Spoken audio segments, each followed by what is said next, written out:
everyone, I am MechaRandom42, your favorite YouTube Harpy. We have some footage from Endgame that came out, I believe, at CinemaCon over the weekend. It's right there on Marvel's official site, so I'm going to link that in the description below. We're going to take a look at this. There will be spoilers, I think. I don't know for sure. There will be some spoilers. We're going to break this down. We're going to kind of dissect this footage a little bit. So I'm going to pop it up on screen here. Boom, let's take a look at it as I knock everything down. He used the stones again. Hey. Ooh. We'd be going in short-handed. All right. So Thanos uses the stones again. Is this the first time we're hearing this? Because this would kind of break the little rumor that I had seen going around the internet for a while that Thanos actually snapped himself out of existence. So if he's out there still using the stones, then that means, of course, he's not actually dead. Or they're going to have some really convoluted, like, time jump sort of shift, sort of, little interdimensional pockets where he's still using it, blips here and there. They're not going to do that because that's dumb as I kind of think about that in my head. I've been overthinking stuff too much, probably because I've been watching Star Trek Discovery and trying to wrap my head around the most convoluted plots there. No, this will be fine. This is Marvel. This will be fine, right? You know? Look, he's still got the Oh, there she is. There she is, of course. So let's get him. Use them to bring everyone back. Just like that. Yeah, just like that. Even if there's a small chance that we can undo this, I mean, we owe it to everyone who's not in this room to try. Mm-hmm. Yes, we owe it for everyone to try. That's a superhero thing to do. You go out of your way and do it anyway, even if there's, like, not a shot in hell. Nice. If we do this, how do we know it's gonna end any differently than it did before? Because before you didn't have me. Ooh.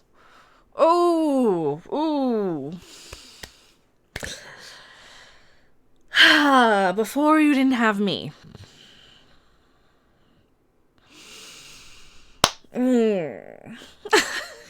Arrogant much. Before you didn't have me. I'm the key to this. This is the whole... Yeah, and before you didn't have Deadpool and the X-Men, and now you do because Fox and Disney are under the same license. And you know, bring in the Fantastic Four while you're at it. Bring in all of the superheroes and things, right? This is what bothers me, right? So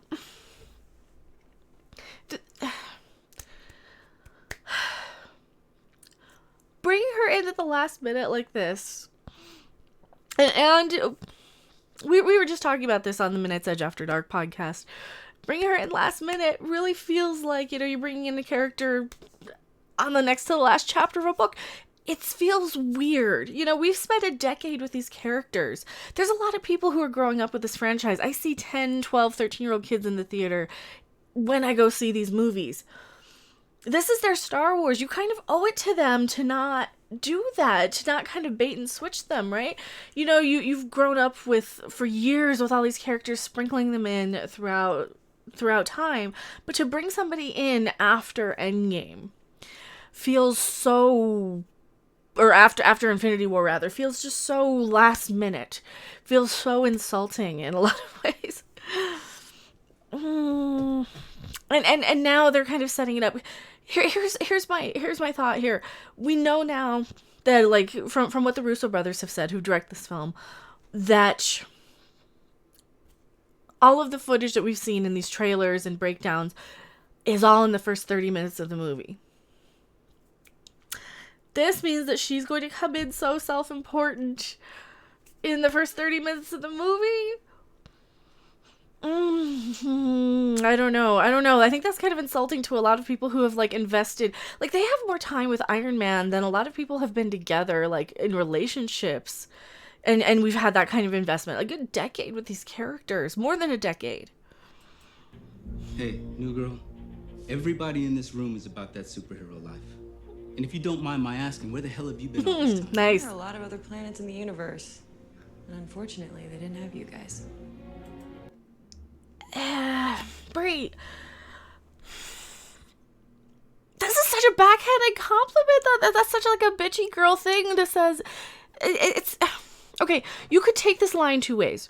You could take this line as she's trying to redeem herself and they're trying to kind of give her a little bit more courtesy to the original existing characters on screen, where she's like, yeah, you know, all these other planets needed you guys, need characters like you and kissing their ass. Or you could take it as, I am as good as all of you put together, only I take care of all of these other planets, so I'm better than all of you. And either way you take that line, and this is the thing about Brie Larson's acting, as I've been like trying to really, really do my research on her acting style and the persona that she puts out there in interviews, which is an acting sort of technique. She's putting on a character, clearly, in my opinion, but is that she kind of puts this sort of she kind of puts it out there where she's going to say something sarcastic as a joke, but it doesn't come off like that because she doesn't have the confidence to pull it off. You know, she has this social anxiety thing that you could see straight through there in any movie she does. I just watched Unicorn Store yesterday, starring and directed by Brie Larson. And every line that comes out of her mouth it comes across as just kind of unpleasant and nasty. And this to me sounds a little condescending. All right, I need to scroll back here and see. All right. Superhero life. And if you don't mind my asking, where the hell have you been all this time? There are a lot of other planets in the universe. And unfortunately, they didn't have you guys. Okay. So unfortunately, they didn't have you guys. Now that I hear it, it might sound a little less like a backhanded compliment, but man, if you are in the mood to get in there and hate Brie Larson, I think she's going to rub people the wrong way. And this is not a smart thing to do, just to kind of bring in this character last minute like this to fix everything. Oh, I'm concerned, but it almost seems like, I would say it almost seems like they're trying when they brought in and they CG'd her smile a little bit in the last trailer. They CG'd her face, or I don't know if they CG'd her smile or they just did a different take of it. SC Reviews has a great video on that.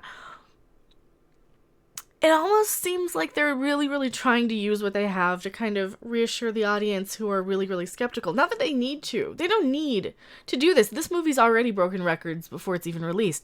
Tickets are selling for $15,000 on eBay. I have my tickets in my wallet because I bought them in advance, but I'm not even going like the first showing. I think I've got like the second or third showing. But here's the thing. They don't need to prove that to anybody, because everybody's going to see this movie no matter what, so they can do really whatever they want. They wouldn't have to even do any of this, like reshoot anything to make her more likable, insert more lines, and insert... Here, probably should put it on Brie Larson when we're talking about her here, put the camera on her. They don't need to do that. And every scene that she shot for this, she filmed before Captain Marvel even. So we're not going to get any better acting choices, maybe. Unless the direction was just so completely different on Captain Marvel versus this. Maybe we get the likable, awesome, amazing Carol Danvers that's fun and is excited to kick ass, right? Or maybe we're going to get the girl who looks kind of bored who'd rather be texting on her phone. You know,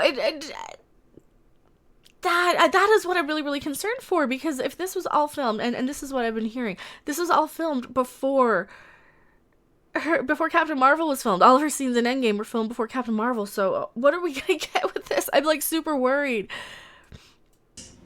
And unfortunately, they didn't have you guys. Alright, so it kind of comes off as a compliment, but it could really be taken as a backhanded compliment if you're just in a mood. When I first really looked at this trailer and I kind of glimpsed at it, and I'm like, oh, they're doing right by her. And then I kind of just sat here and thought about it for a second. No. They still filmed this all before. It might just be that they're putting out snippets to make people a little less apprehensive, but they don't even need to do that. And then this is what we've seen in the trailer, right?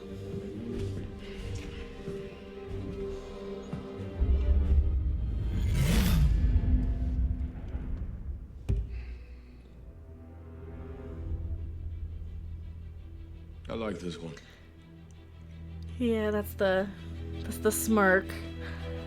So that's not the full-on Let's go smile. get this son of a bitch. Okay, and ending on Cap is good. I'm liking that. I don't know. I'm concerned that we're going to get a completely similar experience for those of us who saw Captain Marvel and didn't like it. You know, if maybe she works better under different direction. Maybe she just worked terribly under the directors of her own movie. I don't know. This one concerns me. I'm concerned that we're going to be stuck with a character that doesn't feel like they've earned their place in Endgame. I mean, and it doesn't really matter one way or another, because Endgame's going to make $1 billion, $2 billion, clearly. It's already made $1 billion in pre-sales, probably. If people are spending $15,000 to get tickets on eBay for opening night or like first showing, then you know that they're doing something right. They've built it up for enough decades, or for the better part of a decade and then some, right? I'm confused. I'm torn on this trailer. I think maybe they filmed this scene and people took it as, oh, she's giving them a compliment, and you know, then they filmed that the Captain Marvel movie, and then we got all this fiasco coming out, and we got all of Brie Larson's past, you know, I don't need some 40-year-old white man to tell me what worked and didn't work about, you know, Wrinkle in Time sort of stuff, and her TSA agent fiasco and all these things. So I think we were kind of slowly getting a lot of this information back about Brie Larson once the trailers for Captain Marvel were coming out, and they were looking very, very boring, and they weren't looking so hot. And I don't know. What do you guys think? Because I want this to be good. I want it to just be a fun character. I want the direction in this to be better, but I don't know. I don't know if they're just trolling us. I don't know if it's like gonna be a big bait and switch thing, if it's something where they're just going to completely retcon and reboot the entire universe, because the Captain Marvel movies are already, or her first movie is already retconning stuff. If they completely retcon this entire universe to the point where, you know, oh no, it was all Captain Marvel all along, I think people are going to just leave. They're not even going to show up. They aren't going to care. So, I don't know. Tell me what you guys think in the comment section below. I am Mega Random 42, P.O. Box 1566, Loveland, Colorado, 80539. I will see you guys on the next video or live stream. Bye! Thanks for watching. If you liked it, make sure to hit that like button. And if you want to see more, don't forget to subscribe. See you in the next video. Bye!